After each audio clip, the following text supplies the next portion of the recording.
நீ இங்கதான் இருக்கன்னு எனக்கு நல்லா தெரியும் ஸ்பைடர்மேன். முகமூடிய போட்டுக்கிட்டு கோழ மாதிரி வாழ்ந்துகிட்டு இருக்கிற இவனை பத்தி நியூயார்க்ல வாழ்ற ஒவ்வொருத்தரும் எனக்கு தகவல் கொடுக்கணும். ஒண்ணு தெரிஞ்சுக்க, இந்த J Jonah Jameson daily Bugle கம்யூனிகேஷனோட சிஇஓவா இருக்கிற வரைக்கும் நிச்சயமா நான் உன்னை விடவே மாட்டேன் ஸ்பைடர்மேன். எப்படி மூச்சு விடாம பேசுறீங்க? வாய் வலிக்கலையா மிஸ்டர் ஜோனா? என் வயசு பசங்க இப்பதான் முழிச்சிருப்பாங்க. ஆனா நான் 10 பேரை பந்தாடிட்டு 11ஆவது ஆளை தேடி போயிட்டு இருக்கேன். அன்பு காட்டலனாலும் திட்டாம இருக்கலாம்ல. ஒவ்வொரு நாளும் இந்த ஊரை காப்பாத்துறதுக்காக நான் எவ்வளவு பாடுபடுறேன்னு நீங்க பார்த்தாதான் தெரியும்.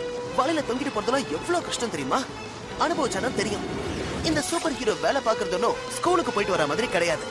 ஸ்கூல்னு சொன்னதுக்கு அப்புறம் தான் ஞாபகம் வருது. ஃபர்ஸ்ட் பீரியடுக்கு முன்னாடி மேய் அட்டிக்கு நான் கேக் வாங்கிட்டு போகணும். அதுக்கப்புறம் என் பெஸ்ட் ஃப்ரெண்ட்ஸான மேரி ஜேன் கூடயும் ஹாரி கூடயும் நேரத்தை கழிக்கணும். அதுக்கப்புறம் கிளாஸ்ல போய் கொரட்டை விட்டு தூங்க வேண்டியதா. முதல்ல தாறுமாறா போயிட்டு இருக்கிற இந்த கார்ல இருந்து போலீஸை காப்பாத்தணும்.